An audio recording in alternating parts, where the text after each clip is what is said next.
Department of Lugo, para manigo, sila rin binulan.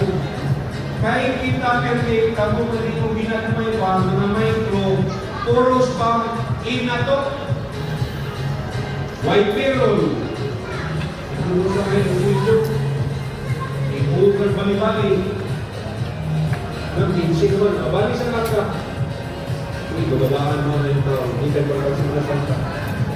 Hindi ko pa malam, magkakita ka naman. Kailan hindi mo buhayin sa talaga? Ilamang, kaya lang mo rin mo.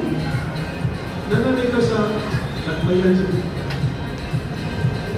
435. Karo sa nagsyon? May 1, Labor Day. Kaya na itong sweldo yun, starting January 2025, January to 415.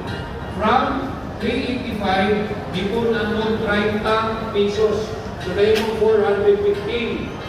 Pag-amot sa miwan, dipon na ng 20. Kaya na itong i-increase sa 435, 485 is 50 pesos. But, dito ma-intrans lang aron di mamugatan ang mga negosyante. Di man po namin ipangangkong, pero ang kaming mga trabahante, kung representative ng mga workers, ito.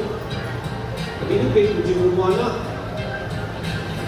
Yan na kayo bang, uingon mo nga, kung saan naman mo siya, na kaming karaan, natin, ilapas mo 435, mga 450 man eh.